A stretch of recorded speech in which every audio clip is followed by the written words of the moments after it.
Hello everyone, আশা কৰোঁ আপোনালোক সকলো ভালে আছে আৰু আজি গৰু বিহু গতিকে গৰু বিহুৰ উপলক্ষে মই এতিয়া এটা ব্লগ ষ্টাৰ্ট কৰিম। এয়া চাওক বৰ সুন্দৰভাৱে দাদাহঁতে এনেকৈ চাট সাজিলে বাঁহত ধুনীয়াকৈ বেঙেনা কেৰেলা হালধি এইবিলাক সকলো দি চাট সাজিছে আৰু এফালে গৰুক নোৱাই আছিলে আৰু ময়ো তাত গৈ গৰু নোৱা চালোঁ আৰু লগতে দুই এটা ভিডিঅ' কৰি আনিলোঁ। আমাৰ টিকলিকেইজনী একদম বিৰাট ফূৰ্তি আৰু সিহঁতে পূৰা গৰু নোৱাব পাইছে, বহুত ফূৰ্তি। আনফালে গা পা ধুই জলপান খাই জেতুকা লগাবলৈ আৰম্ভ কৰিলোঁ। আজি গৰু বিহু গতিকে আমি এতিয়া জেতুকা লগাই আছোঁ। আপোনালোকে লগালেনে বাৰু? এতিয়া ৰঙৰ উৎসৱ যিহেতু গতিকে হাততো ৰং লগাইছোঁ। জেতুকাৰ কেঁচা পতীয়া যিটো সুগন্ধ সেইটো মোৰ খুবেই প্ৰিয়। আৰু আনফালে এয়া মায়ে লগাই আছিল জেতুকা আৰু মই মাকো এনেকৈ সোধাই থলোঁ।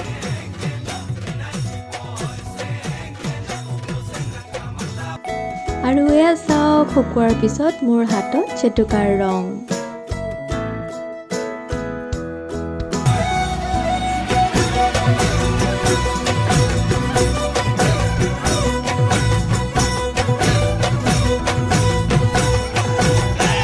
আনফালে এয়া মই আৰু বা মিলি বনালোঁ তেল পিঠা, মায়ে বনালে খোলা পিঠা, নাৰিকল লাডু আৰু সেয়া মোৰ উঠোৱা নহ'ল, কিন্তু মই বৰপিঠা উঠালোঁ, মানে ভিডিঅ' কৰিলোঁ।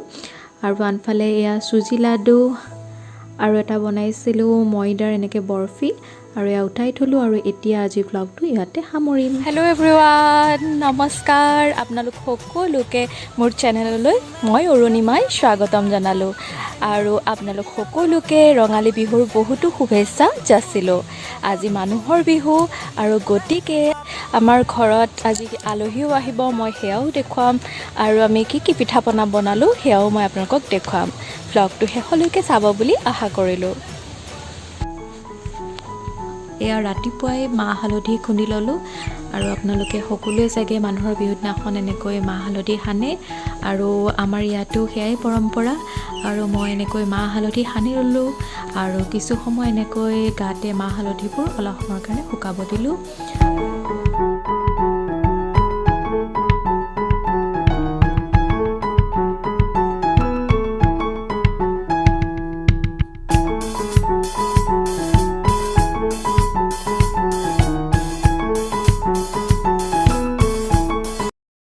আৰু পুৱাৰ জলপান হিচাপে খালোঁ চিৰা দৈ।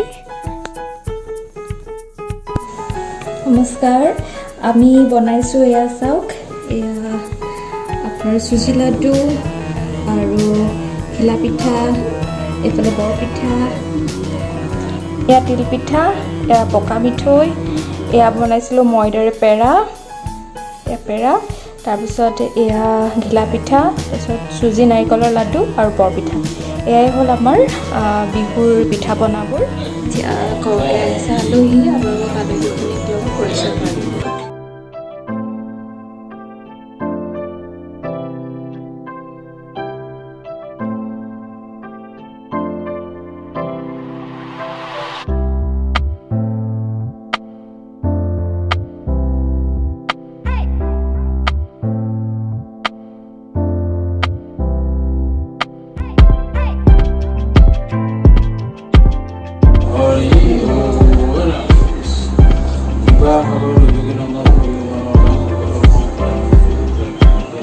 খুৰীহঁতে দেউতাক খোৱাৰ সময়ত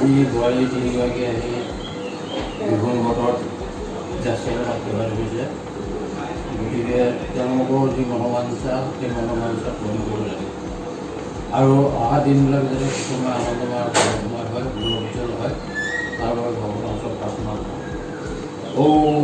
হৰি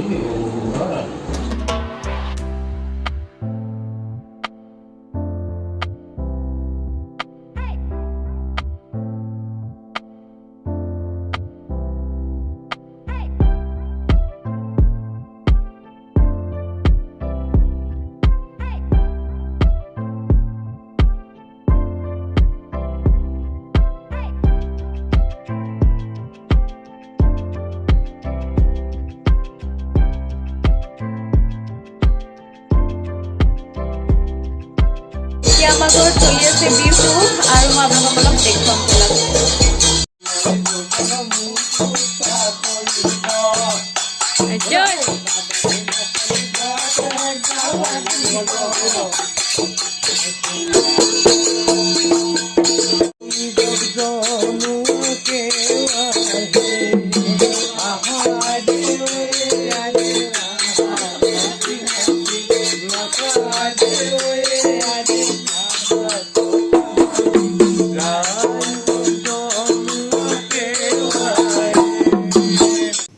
বিহুৰ ঢোলৰ শব্দত ৰ'বকে নোৱাৰি আমাৰ ঘৰলৈ যিসকল আলহী আহিছিল সেই সকলো আমাৰ লগতে বিহু নাচিলে।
গোদামত ধনে কুলিয়াই শুনি যাওঁ বতা